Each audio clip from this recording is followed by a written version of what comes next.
Hello friends, this is Anjali Gupta and welcome back to my channel.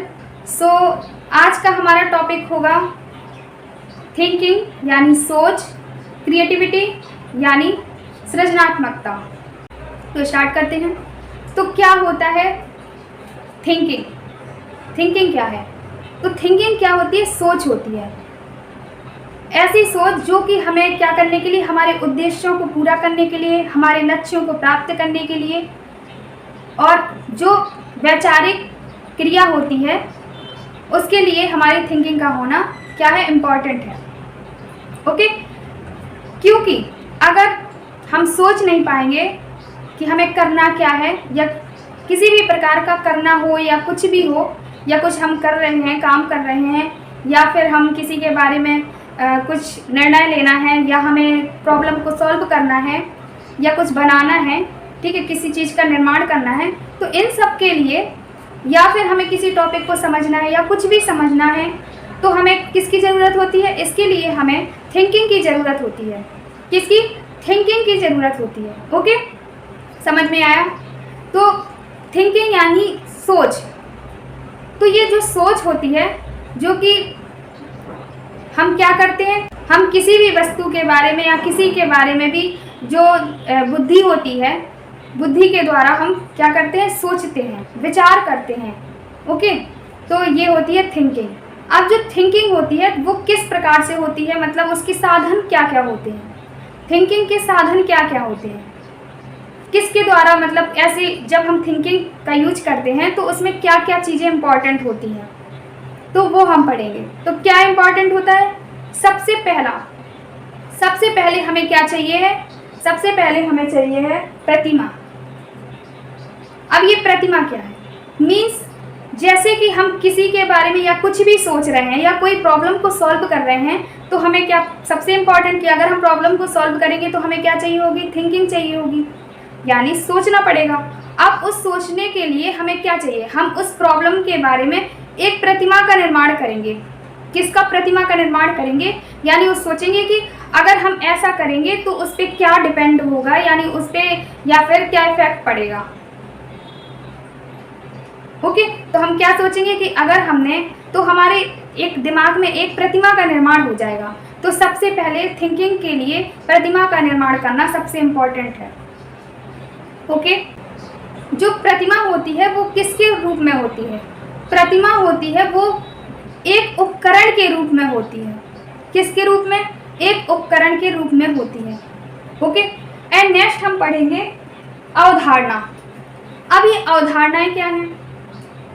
तो अवधारणा जो होती है उन्हें कॉन्सेप्ट बोलते हैं। ओके, सो ये क्या होती है? यानी हम किसी के प्रति, हम कुछ भी सोच रहे हैं या कोई भी प्रॉब्लम को सॉल्व कर रहे हैं, तो हमें उसके प्रति जो अवधारणाएं हैं उनको क्या करना पड़ेगा? जैसे कि अवधारणा जो होती है वो संकल्पनाओं को सोचना, संकल्पना करना, और जैसे हमारे समाज में जो अवधारणाएं होती हैं, मान्यताएं होती हैं, तो उनके बारे में सोचना, या किसी घटना या व्यक्तियों द्वारा कुछ घटना हो जाए तो उसे सोचना, यानी वो अवधारणाएं होती हैं। तो कॉन्सेप्ट यानी अवधारणा क्या होती है? अवधारणा हमारी एक संकल्पना होती है। क्या होती है? एक संकल्पना होती है। जो कैसी संकल्पना? यानी किसी व्यक्तियों की या घटनाओं की संकल्पना होती है, किसी वस्तुओं की या कोई भी चीज़ हो, किसी की भी क्या होती है? ये संकल्पना करना जो कहलाता है वो होता है अवधारणा। ओके, तो ये होती है अवधारणा। अब नेक्स्ट है हमारा प्रतीक एवं संकेत। तो प्रतीक यानी सिंबल। ओके, तो क्या होते हैं? अब मतलब जैसे कि हमने कुछ भी सोचा, कोई हमारी थिंकिंग है, हम कुछ सोच रहे हैं, तो क्या हुआ? हम सोचने के दौरान किसी भी प्रतीक को क्या कर लेते हैं? मान लेते हैं, यानी अपने दिमाग में कोई प्रतीक या कोई कुछ भी घटना, जैसे घटना का कोई प्रतीक है कुछ भी, तो उसे मान लेते हैं। तो इनका यूज होता है थिंकिंग करने में। संकेत का यूज होता है, यानी हम कुछ काम कर रहे हैं या कोई प्रॉब्लम सॉल्व कर रहे हैं, तो हम क्या कर लेते हैं, हम कोई किसी को सॉल्व करना है तो एक संकेत बना लेते हैं। तो ये हो गया प्रतीक एवं संकेत। तो ये हमारे क्या है? ये थिंकिंग में साधन के रूप में आते हैं। ओके, किस में आते हैं? साधन के रूप में आते हैं। अब नेक्स्ट जो हमारा होगा वो होगा भाषा। अब जब हम विचार करेंगे तो पहली बात तो जो विचार या थिंकिंग जो सोच होती है तो वो क्या है? जो हम सोच रहे हैं उसको व्यक्त करना या लिखना। तो वो कैसे लिखेंगे, कैसे व्यक्त करेंगे हम उस सोच को, कि जो हम सोच रहे हैं हम वो कैसे व्यक्त करेंगे? तो व्यक्त करने के लिए या लिखने के लिए, अब व्यक्त करना है तो या तो लिखकर व्यक्त करो या बोलकर व्यक्त करो, किसी भी तरह व्यक्त करना होगा। तो वो क्या है, उसमें किसका यूज होगा? उसमें हमारा भाषा का यूज होगा। हम भाषा के माध्यम से ही अपने विचार को क्या करेंगे? प्रकट करेंगे। ओके, तो लैंग्वेज का भी बहुत इंपॉर्टेंट रोल होता है, तो ये भी एक साधन के रूप में यूजफुल होता है। ओके, एंड नेक्स्ट हमारा जो होगा सिद्धांत चित्र। अब ये सिद्धांत चित्र क्या है? तो सिद्धांत चित्र होते हैं जैसे कि हम क्या करते हैं, हम किसी भी, जैसे हम कोई भी प्रॉब्लम सॉल्व कर रहे हो या कुछ भी कर रहे हो या कोई भी सॉल्यूशन कर रहे हो, तो हम क्या करते हैं, तो हम अपने उस सॉल्यूशन को एक ट्री के जरिए या किसी भी टेबल के जरिए या कुछ भी डायग्राम को बना के हम समझाते हैं। जैसे कि मैंने इससे पहले की क्लास में आपको क्या पढ़ाया, बहुत सारे टॉपिक पढ़ाए, जिसमें कि हिरार्की जो उनका था मॉस्लो का, वो भी बताया मैंने, नीड ऑफ हिरार्की। ठीक है, तो उसमें क्या किया था मैंने, उसमें एक क्या बनाया था, ट्रायंगल बनाया था, पिरामिड। ठीक है, तो उसका उल्टा पिरामिड जो था, तो वो क्या है, वो उसको समझाने के लिए उसको दर्शाया गया है, यानी हम उसे समझा सकें। ओके, तो ऐसे ही हम किसी भी चीज़ को, कोई कुछ और भी चीज़ें हो, जैसे कि भाषा है, भाषा के जो प्रकार हैं, किसके अकॉर्डिंग, फिर किसके अकॉर्डिंग, अर्थ के अकॉर्डिंग, फिर किसके अकॉर्डिंग, फिर उसके अंदर फिर क्या जो उसके जो सब टाइप होते हैं, तो ये सारी चीज़ें हम कैसे डिफाइन करेंगे, उनको कैसे बताएंगे? तो ये सारे हम ट्री के जरिए बता देंगे।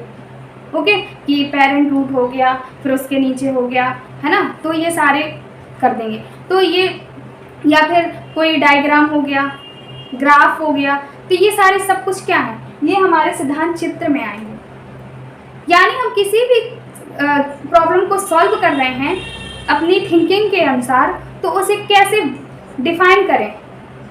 तो डिफाइन करने के अलग अलग साधन होते हैं। ओके, तो ये साधन है। अब नेक्स्ट हमारा आएगा, ये तो थे साधन। ओके, ये थिंकिंग के जो सोच के साधन थे। ठीक है, अब नेक्स्ट हमारा क्या होगा कि थिंकिंग जो होती है वो कितने टाइप की होती है। तो कितने टाइप की होती है हमारी थिंकिंग? बहुत सारे टाइप्स होते हैं थिंकिंग में। ओके, तो कौन कौन से टाइप्स होते हैं, तो हम पढ़ेंगे कौन कौन से टाइप्स होते हैं। तो थिंकिंग जो हो गया हमारा, पहला टाइप अपसारी चिंतन, सेकंड अभिसारी चिंतन,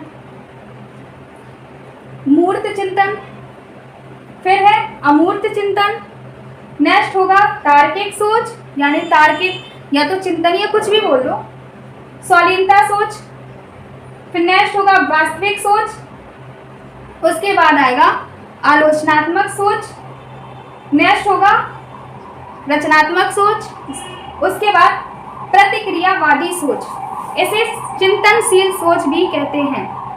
अब ये 10 प्रकार के जो लिखे हुए हैं सोच, थिंकिंग, तो उनको एक एक करके हम पढ़ेंगे।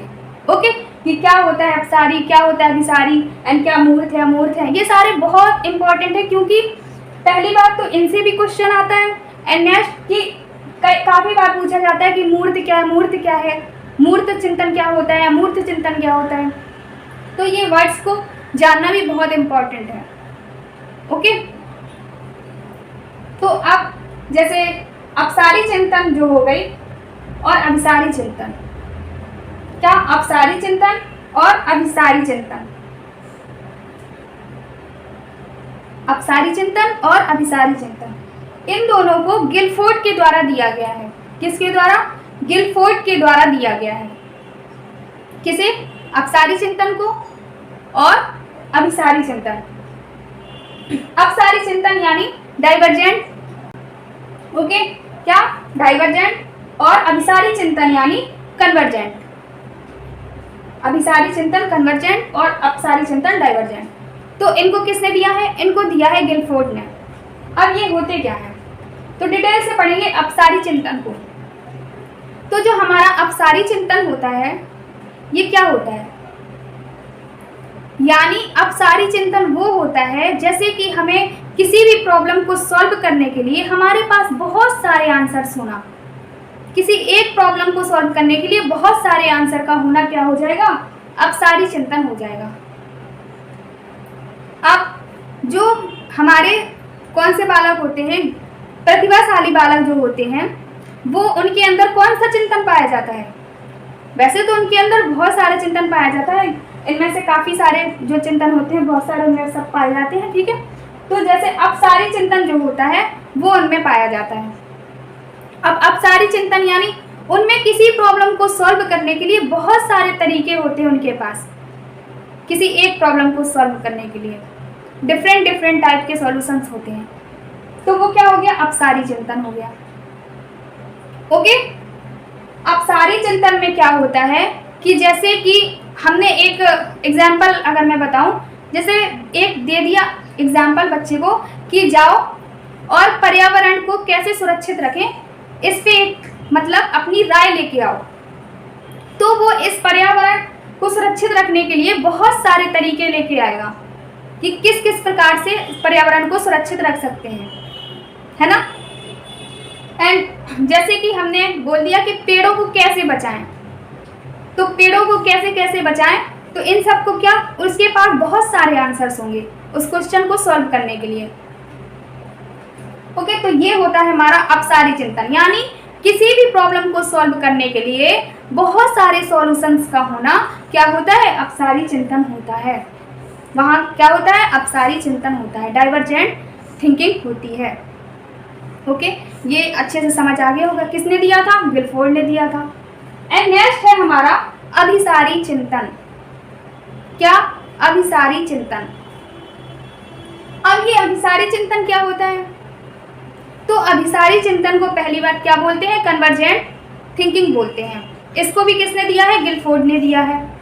और ये क्या होती है, अभिसारी चिंतन एक ऐसी चिंतन प्रक्रिया होती है जिसमें किसी प्रॉब्लम को सॉल्व करने के लिए, सिर्फ उसका एक सटीक आंसर होता है। क्या होता है, उसका सिर्फ एक सटीक आंसर होता है। कैसे, जैसे कि हमारे एमसीक्यू हो गए, मल्टीपल चॉइस क्वेश्चन जो है, जो कि हम लोग के आते हैं हर एग्जाम्स में, तो ये भी किस में आएगा, ये हमारा आएगा अभिसारी चिंतन में। यानी क्वेश्चन जो होगा उसमें सिर्फ उसका एक सटीक आंसर होगा, बेस्ट आंसर जो होगा वो एक ही होगा। जैसे आपसे पूछ लिया जाए कि महात्मा गांधी का जन्म कब हुआ, तो उसके आंसर तो 10-12 होंगे नहीं, एक ही आंसर होगा। तो वो किस में आएगा आपका, वो आएगा आपका अभिसारी चिंतन में, कन्वर्जेंट थिंकिंग में। अब तो समझ में आ गया होगा क्या होता है अभिसारी चिंतन। ओके, अब आपसे एक क्वेश्चन पूछ लिया जाएगा, इन दोनों पर डिपेंड है, ये दोनों जरूर ऑप्शन में होंगे। उसमें ऑप्शन क्वेश्चन आएगा कि जो सृजनात्मक बालक होता है या रचनात्मक बालक होता है, या सृजनात्मकता जो होती है उसमें कौन से चिंतन का यूज होता है, तो आपको क्या बताना है, सृजनात्मकता मतलब मौलिकता, यानी नया नया कुछ क्रिएट करना। उसके बाद एक क्वेश्चन के बहुत सारे आंसर्स होना, है ना, तो ये किस में आएगा, अपसारी चिंतन में आएगा। ओके, समझ आया। अब नेक्स्ट हम चलेंगे मूर्त चिंतन। क्या होता है मूर्त चिंतन। पहली बात तो ये वर्ड जो मूर्त है ना, ये होता क्या है, बहुत इंपॉर्टेंट है ये वर्ड मूर्त जो होता है। अभी जो पियाजे की थ्योरी है उसमें भी यूज होगा ये। ओके, तो क्या होता है मूर्त, तो मूर्त ऐसी वस्तु होती, मतलब एक विचार होता है, अनुभव होता है एक, जिसको हम क्या कर सकते हैं, कोई भी चीज़ हम जो सीख रहे हैं उसको, जिसको टच कर सकें, वो होता है मूर्त। मूर्त रूप से यानी उसको टच करके वो हमारे सामने हो, उसे हम देख रहे हो, सेंसेस के थ्रू छू रहे हो, फील कर रहे हो उसको, लेकिन वो आंखों के सामने होनी चाहिए। ओके, तो ये होता है मूर्त। एंड मतलब मूर्त चिंतन क्या होता है, एक ऐसा विचार या अनुभव जो कि क्या हो, जो कि हमारे सामने वो चीज उपस्थित हो, तब उसका विचार करना या अनुभव लेना, उससे अनुभव लेना, तो वो क्या होगा? मूर्त, यानी मूर्त रूप से चिंतन होना। उस चीज को देखना, परखना, फिर उसका चिंतन करके उसका आंसर्स देना। ओके, तो ये मूर्त होता है। जब मैं अमूर्त बताऊंगी तो क्लियर हो जाएगा कि मूर्त अमूर्त में क्या डिफरेंट है। और अब है अमूर्त चिंतन। तो मूर्त चिंतन और अमूर्त चिंतन, इसको हम बोलते हैं कंक्रीट थिंकिंग। ओके, तो क्या होती है मूर्त चिंतन? तो बता दिया मूर्त चिंतन क्या है, जिसे टच करना, फील करना सेंसेस के थ्रू, वो होता है क्या? मूर्त चिंतन। तो मूर्त चिंतन क्या है? मूर्त चिंतन यानी मतलब कि ये कब आता है? बच्चे की कौन सी स्टेज में मूर्त चिंतन रहता है? 7 से 11 वर्ष में बच्चा मूर्त चिंतन उसके अंदर होता है। कौन सी स्टेज में? जब वो कितने साल का हो? जब वो 7 से 11 ईयर के समथिंग हो। ओके, तो मूर्त चिंतन उनके अंदर होता है। आया समझ? अब जो मूर्त चिंतन होता है यानी वो क्या होता है? वो वास्तविक जीवन से जुड़ा हुआ होना। ओके, वास्तविक जीवन से जुड़ा हुआ होना, उसके बारे में सोचना सेंसेस के थ्रू, तो क्या होगा? वो मूर्त चिंतन होगा। इसे क्या बोलेंगे? कॉन्क्रीट थिंकिंग बोलेंगे, concrete thinking. Okay, and next होगा हमारा अमूर्त चिंतन। ये होता है एब्स्ट्रैक्ट थिंकिंग। अमूर्त चिंतन यानी एब्स्ट्रैक्ट थिंकिंग। तो ये कौन सी स्टेज में होता है? तो ये हमारा होता है जब बच्चा 11 साल से ऊपर हो जाता है। 11 से ऊपर मतलब जब बच्चे में किशोरावस्था आ जाती है, तब अमूर्त चिंतन का विकास होता है बच्चे के अंदर। ओके, तो अमूर्त चिंतन होता क्या है? अमूर्त चिंतन होता है वैचारिक होता है, यानी जो अपने विचारों में, जैसे कि वो कुछ चीज को सॉल्व कर रहा है और उसकी प्रॉब्लम कहीं और है और वो सोच रहा है, बस सोच रहा है, और कि अगर ऐसा करूंगा मैं तो ऐसा हो जाएगा, ये हो जाएगा, ऐसे ये ठीक हो जाएगा, तो मतलब ये चीजें होना उसके अंदर। तो ये क्या होगा? अमूर्त चिंतन होगा। ओके, एंड नेक्स्ट हमारा अमूर्त चिंतन। एक बात और, अमूर्त चिंतन अवधारणाओं पर बेस्ड होता है। किस पे? कॉन्सेप्ट पे, यानी जैसे कि कोई भी न्याय देना। ओके, तो किस में बेस्ड होगा? ये कॉन्सेप्ट पे बेस्ड होगा। अब नेक्स्ट होगा हमारा तार्किक सोच, यानी ये क्या होगा? रीजनिंग जो बोलते हैं, तर्क, तो वो होगी। अब ये क्या है? यानी कोई भी कुछ भी है, कोई भी प्रॉब्लम है, उसको वो सॉल्व कर रहा है, तो एक क्या, किसके साथ सॉल्व करेगा वो? उसके पास एक क्या होगा? तर्क होगा कि ये चीज आई कैसे, ये कैसे हुआ, इसको कैसे सही किया जा सकता है, तो उसके पास तर्क देगा वो। ओके, तो ये होगा तार्किक चिंतन, तार्किक सोच। अब नेक्स्ट है हमारा स्वालीनता सोच। अब स्वालीनता सोच क्या होती है? ये तो आप लोगों में जरूर होगी, ये तो सब में होगी, है ना? यानी ये होती है एक प्रकार से काल्पनिक। जो स्वालीनता सोच होती है ये पूरी तरह से काल्पनिक होती है। कैसे? जैसे कि आप क्या कर लेते हो? ख्याली पुलाव पका लेते हो कि ऐसा होगा, फिर मैं ऐसा करूंगा, फिर मेरा ऐसा हो जाएगा, तो मैं ऐसा करूंगा, है ना? तो ये आपने क्या कर लिया? अज्यूम कर लिया अपने अंदर, है ना, कि ऐसा ऐसा ऐसा है, वो हो या ना हो, है ना? तो ये होगा हमारा क्या? स्वालीनता सोच। अब नेक्स्ट होगी हमारी वास्तविक सोच। वास्तविक सोच क्या होती है? तो वास्तविक जो सोच होती है यानी वो जो जब किसी चीज में वो क्या कर ले? कंट्रोल कर ले, किसी चीज में वो अपना नियंत्रण कर ले। मतलब नियंत्रण करना या कंट्रोल करना ही क्या है? वास्तविक सोच है। यानी उसने सोचा कि अगर मुझे ये चीज नहीं खानी चाहिए, या कुछ भी उसने कि मुझे यहाँ नहीं जाना है, उससे मेरा टाइम बर्बाद होता है, कुछ भी उसने सोचा और फिर अपने उस लक्ष्य को पा लेना उस कंट्रोल के द्वारा, तो वो क्या होगा? वो होगा वास्तविक सोच। यानी उसके अंदर नियंत्रण होना, कंट्रोल होना उसके अंदर, कि वो अपने लक्ष्य को पाले। ओके, तो ये होगा हमारा क्या, हमारा होगा वास्तविक सोच। अब नेक्स्ट जो होगी वो हमारी, वो क्या होगी, तो नेक्स्ट जो होगी हमारी वो आलोचनात्मक सोच होगी। क्या, आलोचनात्मक सोच। अब ये आलोचनात्मक सोच क्या होती है, यानी क्रिटिसाइज करना, आलोचना मीन्स जब कोई मान्यताएं या धारणाएं हैं, जैसे कि समाज में कोई मान्यताएं या धारणाएं हैं, तो उन्हें क्या करना, उन्हें वो अपने उन मान्यताओं धारणाओं, जो व्यक्तिगत मान्यताएं और धारणाएं हैं, उनसे हटकर, उन्हें छोड़कर वो अपनी मानवीय धारणाओं को माने, यानी जो मानव के लिए इम्पोर्टेंट है वो करे।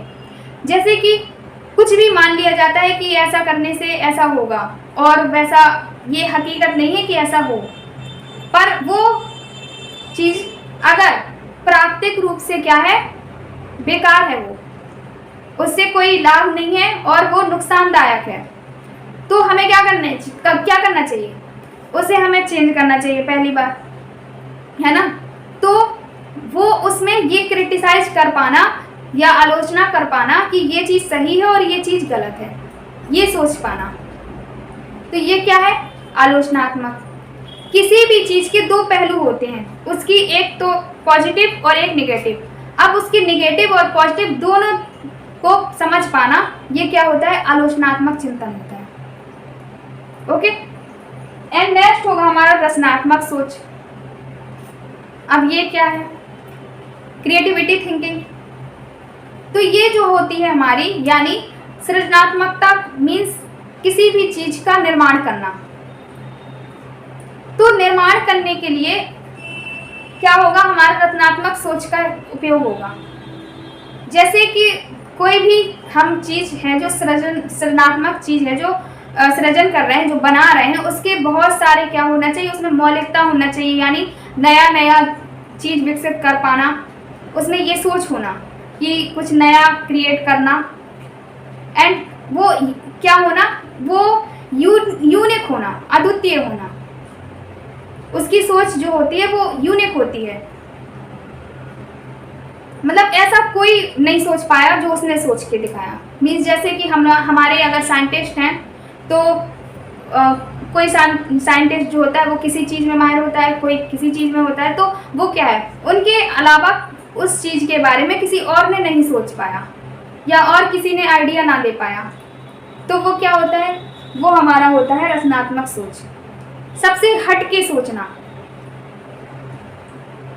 तो ये और किसी चीज़ का निर्माण करना, उसके पास बहुत सारे उस चीज़ के बहुत सारे आइडियाज होना, बहुत सारे आंसर्स होना, तो ये क्या होगा, रचनात्मक सोच होगा। एंड नेक्स्ट है हमारा प्रतिक्रियावादी सोच। अब ये प्रतिक्रियावादी सोच जो होती है, इसको हम चिंतनशील सोच भी कहते हैं। अब चिंतनशील सोच क्या है, मीन्स जैसे कि कोई एक मतलब आपके पास कोई एक क्वेश्चन है और उस क्वेश्चन के बहुत सारे आपके पास आंसर्स हैं। अब उस आंसर्स में आप चिंतन करो और सोचो, सोच के आप किसी एक बेस्ट आंसर को चॉइस करो, तो वो क्या होगा, वो होगा प्रतिक्रियावादी सोच। यानी कभी कभी क्या होता है कि बहुत सारी कंडीशंस हमारे सामने आ जाती हैं, एंड उन कंडीशंस में हमें क्या करना होता है, किसी एक चीज़ को चॉइस करना होता है कि हम इनमें से ये भी सही है, ये भी, और वो सब सही है, ऐसा नहीं है। हमने, अब आप कहोगे कि ऐसा जो ये है बेस्ट आंसर को चॉइस करने वाला, ये तो हमने अभिसारी चिंतन में भी पढ़ा था। तो अभिसारी चिंतन में था कि जो आपके पास बहुत सारे आंसर्स हैं, उनमें से सिर्फ एक ही सटीक आंसर होगा, उसका सही आंसर, बाकी सब गलत होंगे। एंड इसमें क्या होता है, इसमें सारे आंसर सही हैं, पर उसको सबसे बेस्ट सिलेक्ट करना उनमें से। जैसे कि कभी कभी क्या होता है कि हम बहुत ही दुविधापूर्ण स्थिति में होते हैं और बहुत सारे क्वेश्चंस हमारे मन में रहते हैं और उसके आंसर्स भी रहते हैं कि हमें ये करना है, हमें ये भी करना है, हमें ये करना है, इनमें से हम क्या चॉइस करें, हमें क्या करना सही होगा। तो इस प्रकार की थिंकिंग का होना उसके अंदर, ये क्या कहलाता है, ये चिंतनशील सोच यानी प्रतिक्रियावादी सोच कहलाती है। अब आपको ये सारी थिंकिंग जो थी, अपसारी चिंतन, अभिसारी चिंतन, मूर्त चिंतन, अमूर्त चिंतन, तार्किक सोच, स्वलीनता, वास्तविक थिंकिंग, ठीक है, सोच और आलोचनात्मक सोच, तो ये सारे पॉइंट आपको अच्छे से समझ में आ गए होंगे। तो ये होती है हमारी थिंकिंग। एंड अब हम पढ़ेंगे क्या? अब हम पढ़ेंगे क्रिएटिविटी यानी सृजनात्मकता। इसको रचनात्मकता भी बोलते हैं। ओके, तो स्टार्ट करते हैं।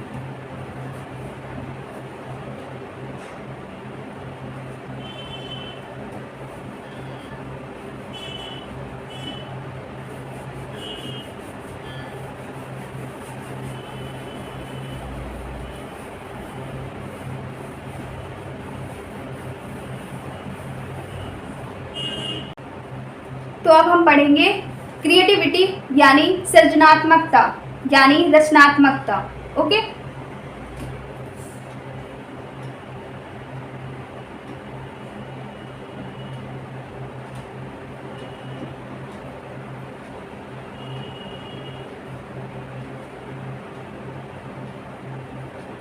सृजनात्मकता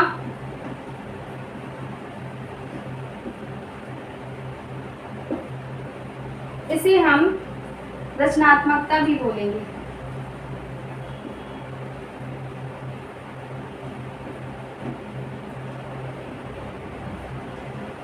क्या होती है ये सृजनात्मकता या रचनात्मकता? तो मैं इसे पहले भी बता चुकी हूँ, एक बार और बता दे रही हूँ कि जो सृजनात्मकता और रचनात्मकता होती है यानी किसी चीज को निर्माण करना या रचना करना। ओके, तो ये क्रिएटिविटी जो होती है यानी सृजनात्मकता और रचनात्मक जो होती है वो किस में होती है? वो हमारे प्रतिभाशाली बालकों में पाई जाती है। किसमें? प्रतिभाशाली बालकों में पाई जाती है। ओके, एंड क्रिएटिव जो होते हैं उनमें भी पाई जाती है। ठीक है, तो अब इसमें कौन सी सोच का यूज होता है? सबसे इम्पोर्टेंट इसमें हमारा हमेशा याद रखना, इसमें हमेशा याद रखना कि किसका होता है? अपसारी सोच का उपयोग होता है। किसका? अपसारी चिंतन या अपसारी सोच यानी डाइवर्जेंट थिंकिंग का यूज होता है। अब अपसारी चिंतन का यूज मतलब कि अपसारी चिंतन मैंने बताया है कि क्या होता है, यानी उसके अंदर बहुत सारे आंसर्स होना, बहुत सारे आइडियाज होना, और उन आइडिया में मतलब क्या होना? यूनिक आइडिया होना, अद्वितीय होना, जो सबसे डिफरेंट हो। एंड उसमें बहुत सारे एक ही क्वेश्चन को सॉल्व करने के बहुत सारे तरीके होते हैं उसके अंदर। वो कभी थकावट महसूस नहीं करता, उसमें लचीलापन होता है। तो मैं अब बताऊंगी आपको कि अपसारी चिंतन जो हो गया वो तो आपको पता चल गया कि अपसारी चिंतन होता क्या। अब अपसारी चिंतन के जो तत्व होते हैं वो हम पढ़ेंगे। तो क्या तत्व होते हैं यानी एलिमेंट्स क्या हैं इसके?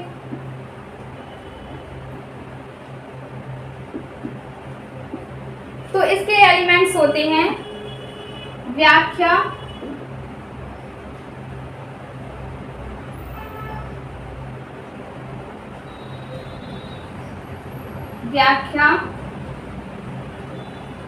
एंड नेक्स्ट होगा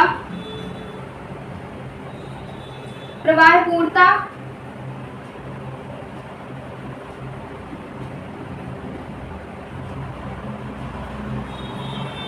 नेक्स्ट होगा लचीलापन,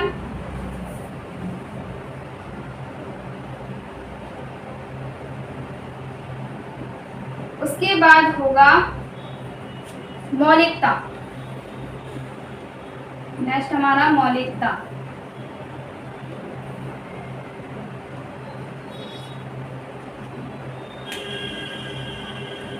अब जैसे एलिमेंट्स ये हैं, 4 एलिमेंट्स है। कौन कौन से? व्याख्या। व्याख्या मीन्स क्या होता है? जैसे कि हमारे अंदर प्रॉब्लम को सॉल्व करने का कोई तरीका है, तो जो आया है तरीका या कोई आइडिया आया है उस आइडिया को हम क्या करें, व्यक्त कर पाएँ, यानी उसकी व्याख्या कर पाएँ कि वो आइडिया कैसे काम करेगा, उसके बारे में हम बता पाएँ। तो ये चीज़ उसमें होना, ठीक है। तो ये क्या है, व्याख्या। अब नेक्स्ट है प्रवाहपूर्णता। प्रवाहपूर्णता का मतलब होता है कि भर भर के आइडियाज आना। मीन्स जैसे कोई प्रॉब्लम सॉल्विंग है, कोई भी प्रॉब्लम को सॉल्व करना है, तो हमें क्या, हमारा आइडिया आया, उस आइडिया को हमें बताना। अब वो आइडिया सिर्फ एक नहीं, बहुत सारे आइडियाज आना। तो भर भर के आइडियाज जो आते हैं वो क्या होगा, प्रवाहपूर्णता। प्रवाहपूर्णता है ना, वर्ड से ही समझ आ रहा है कि जो आइडियाज होंगे, बहुत सारे आइडियाज होंगे, है ना। एंड लचीलापन। लचीलापन मीन्स उनमें फ्लेक्सिबिलिटी होती है। कैसी, कि जैसे कि कोई आइडिया है आपके पास, मान लो बहुत सारे आइडियाज हैं और उस आइडियाज में कोई ऐसा आइडिया है कि जो कि ज़्यादा अच्छे से काम नहीं किया, ओके, या आपके पास उससे भी बेस्ट आइडिया था जो कि उससे अच्छा वर्क किया, तो आपने क्या किया, उस आइडिया को चेंज कर दिया, है ना। तो आइडियाज को चेंज करना यानी उनमें लचीलापन होना, ओके। तो ये हो गया हमारा लचीलापन। अब नेक्स्ट है मौलिकता, यानी नए नए आइडियाज आने, ठीक है। तो ये क्या होगा, मौलिकता होगा, नवीनता, मौलिकता। तो ये थे हमारे क्या, एलिमेंट्स। क्या थे, एलिमेंट्स। सृजनात्मकता जो होती है, जिन बच्चों में होती है, तो उनको क्या होता है, स्कूल से सपोर्ट नहीं मिलता, ओके। तो उनको स्कूल से सपोर्ट नहीं मिलता, तो उन्हें मतलब बाहर से सपोर्ट देना। तो हम बताएंगे अभी कि जो सृजनात्मकता है उसको बढ़ाने के क्या क्या उपाय हैं, क्या क्या तरीके हैं कि उसको बढ़ा सकें, हम सृजनात्मकता का डेवलपमेंट कर सकें बच्चे के अंदर। तो हमें ऐसे पॉइंट देने हैं, ओके। तो हम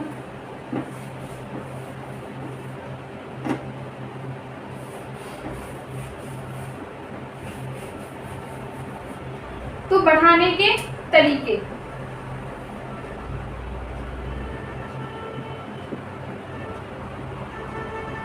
सृजनात्मकता को बढ़ाने के तरीके क्या क्या तरीके हैं।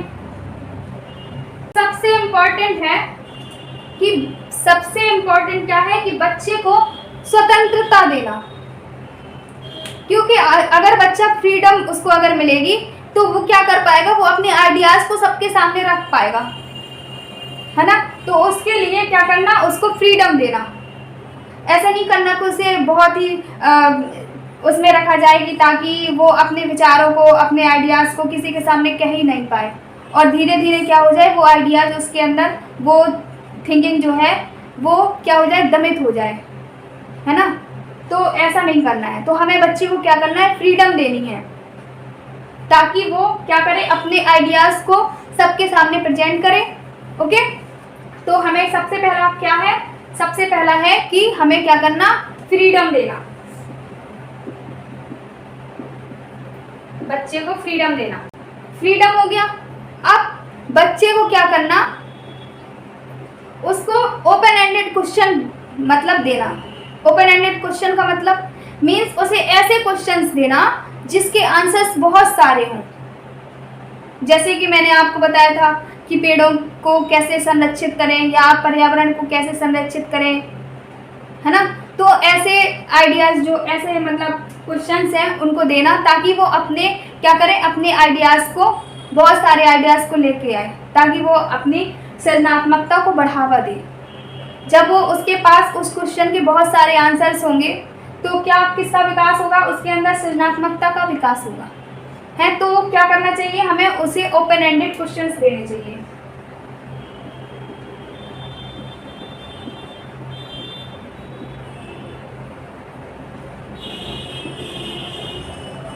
ओके।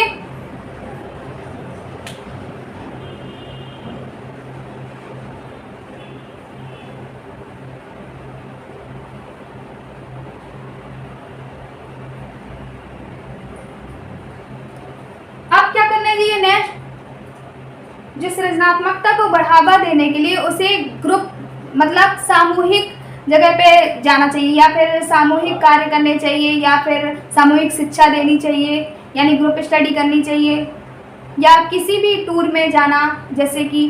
तो ये सारे क्या है, यानी उसको सामूहिक रूप से उसे समूह प्रदान करना, किसी भी ग्रुप, कोई भी ग्रुप हो उसे ग्रुप प्रदान करना। तो उससे क्या होगा, उससे वो बहुत डिफरेंट टाइप का देखेगा, उसके बारे में सोचेगा एंड उसकी सृजनात्मकता का क्या होगा, विकास होगा। ओके, तो क्या करना, ग्रुप्स प्रोवाइड कराना।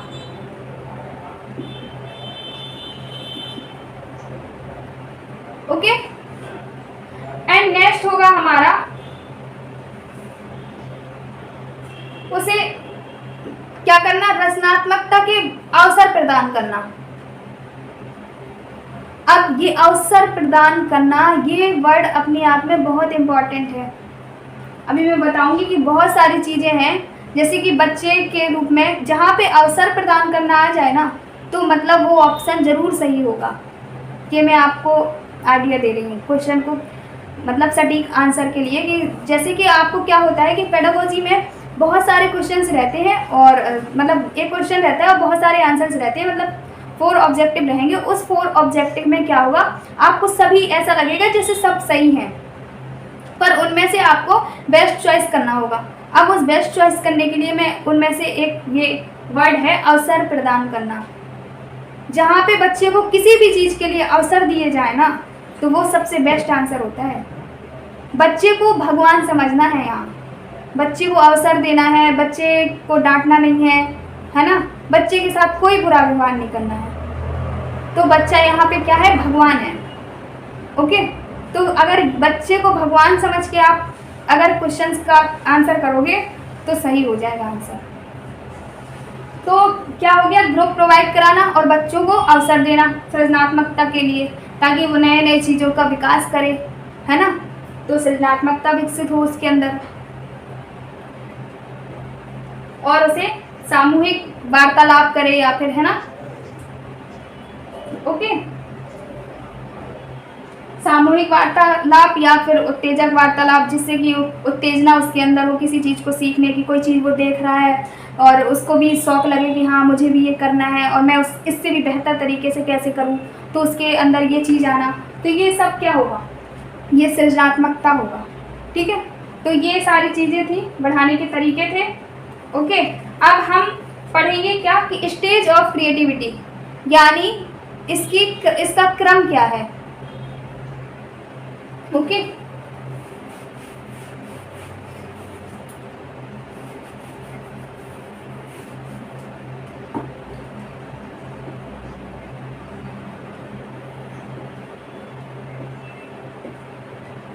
स्टेजेस पढ़ेंगे हम कि कौन कौन सी स्टेज होती हैं, बहुत इंपॉर्टेंट है, इनको क्रम से याद करना है। ये जरूर ऑप्शन में, ऐसे मैंने कई बार आपको बताया कि ऑप्शन में आता है ये कि इसके बाद क्या है अरेंज करने के लिए।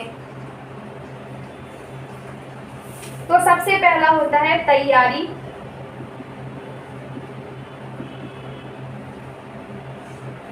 प्रिपरेशन,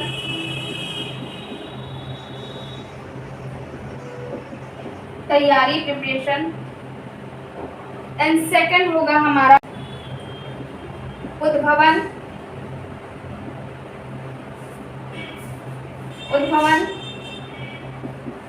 इंक्यूबेशन, या फिर इसे हम ऊष्मायन भी बोलते हैं, कहीं कहीं ये वर्ड भी आ जाता है ऊष्मायन। ओके, एंड थर्ड होगा इसे प्रदीप्ति भी बोलते हैं, प्रदीप्ति, इल्यूमिनेशन।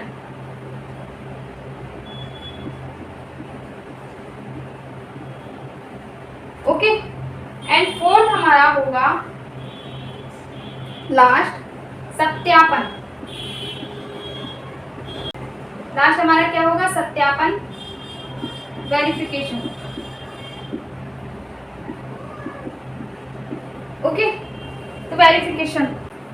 अब ये हो गया तैयारी यानी प्रिपरेशन, उद्भवन यानी इंक्यूबेशन यानी ऊष्मायन, नेक्स्ट होगा रोशनी यानी प्रदीप्त या प्रदीप्ति, एलिमिनेशन, उसके बाद होगा सत्यापन यानी वेरिफिकेशन। अब ये क्या होती है, स्टेजेस होती हैं।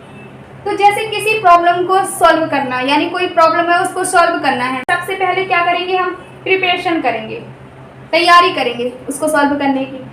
उसके बाद हम क्या करेंगे, हमने जैसे तैयारी कर ली कि हमें इसे सॉल्व करना है, सबसे पहले क्या आएगा, प्रिपरेशन यानी तैयारी। यानी कोई भी प्रॉब्लम को सॉल्व करने के लिए सबसे पहले हम क्या करेंगे, प्रिपरेशन करेंगे, तैयारी करेंगे, और उसके लिए क्या आएंगे, आइडियाज आएंगे। या फिर प्रिपरेशन कर ली हमने, मान लो अब क्या हुआ कि जैसे हम कोई प्रॉब्लम को सॉल्व करने बैठे और हमें अब समझ नहीं आ रहा, हमें कुछ कोई आइडिया नहीं आ रहा कि हम क्या करें, हमें कोई आइडिया नहीं आ रहा हम क्या करें। तो वो कौन सी अवस्था होती है, वो होती है उद्भवन यानी ऊष्मायन, जब कोई आइडिया ना आए। तो कौन सी स्टेज है ये, सेकंड, जब कोई आइडिया ना आए यानी सेकंड स्टेज कौन सी, उद्भवन या ऊष्मायन। बहुत इंपॉर्टेंट, याद रखना। उसके बाद रोशनी यानी प्रदीप। अब क्या हुआ, आपने दिमाग में जोर डाला, एकदम दिमाग में जोर डाल रहे हो, कैसे करेंगे, क्या करेंगे, बहुत सोचा बहुत सोचा, फिर क्या हुआ, एकदम से आपके दिमाग में बत्ती जली, तो वो हो गई रोशनी यानी प्रदीप्ति। आपके दिमाग में बत्ती जली के वाओ एक आइडिया आ गया, है ना। तो मतलब अचानक से उस आइडिया को आ जाना, अचानक से आइडिया का आ जाना, वो क्या होगा, रोशनी यानी प्रदीप्ति। क्या हुआ, एलिमिनेशन हुआ। उसके बाद फिर हम क्या करेंगे, उस आइडिया को क्या करेंगे, वेरीफाइड करेंगे कि क्या ये आइडिया काम कर रहा है। ओके, यानी ये जो हमें जो आइडिया आया है इस प्रॉब्लम को सॉल्व करने के लिए, तो क्या ये काम कर रहा है, तो ये हम देखेंगे। तो यानी उसका सत्यापन करेंगे यानी वेरिफिकेशन करेंगे। तो ये चीज़ें अब वेरिफिकेशन के बाद में अगर आ गया तो हो गई प्रॉब्लम सॉल्व, अगर नहीं आया तो फिर से स्टार्ट करो, है ना। तो ये चीज़ है, तो ये स्टेज है किसी प्रॉब्लम को सॉल्व करने के लिए, ये स्टेज से गुजरना पड़ता है। पहले तैयारी करो, फिर आइडिया अगर नहीं आ रहा है तो वो कौन सी स्थिति होगी, क्वेश्चन भी पूछा जाता है, ठीक है। तो याद रखना, उद्भवन ऊष्मायन, ये बहुत इंपॉर्टेंट है, ये चीज़ बहुत पूछी जाती है। ओके, उसके बाद रोशनी का हो गया, लाल बत्ती जल गई आपके अंदर या बत्ती जल गई, है ना, आइडिया आ गया। एंड सत्यापन वेरिफिकेशन हो गया फिर।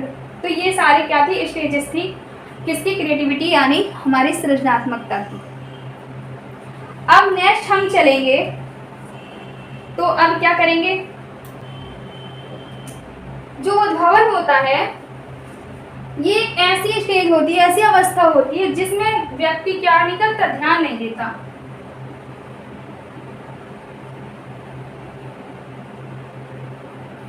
ध्यान नहीं देता, ओके। प्रॉब्लम को सॉल्व करने के लिए जो ये उद्भवन ऊष्मायन होता है, तो ये एक ऐसी अवस्था होती है जिससे क्या होता है, जिस पर ध्यान नहीं दिया जाता, समस्या पर ध्यान नहीं देता, ठीक है। अब एक क्वेश्चन है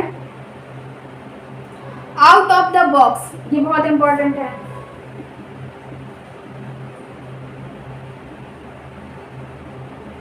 मैं हिंदी से इसलिए लिख रही हूँ क्योंकि ये हिंदी में भी ऐसे ही पूछा जाता है।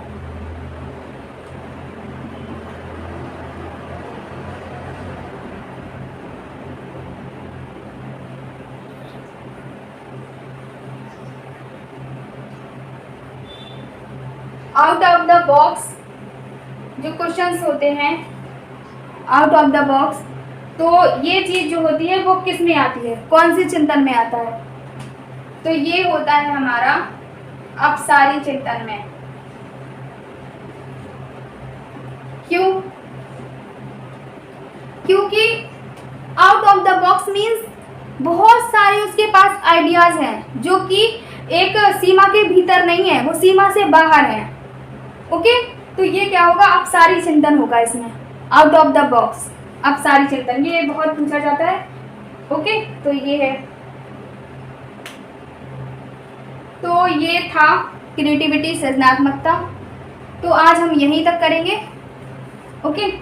तो आज हमने क्या पढ़ा, आज हमने सबसे पहले बात की किसकी, सबसे पहले हमने बात की थिंकिंग के बारे में, कि थिंकिंग के जो थिंकिंग होती है वो क्या होती है, एंड उसके साधन कितने होते हैं, क्या होते हैं। उसके बाद हमने उनके टाइप्स के बारे में पढ़ा कि थिंकिंग के टाइप्स जो होते हैं वो कितने होते हैं, ओके।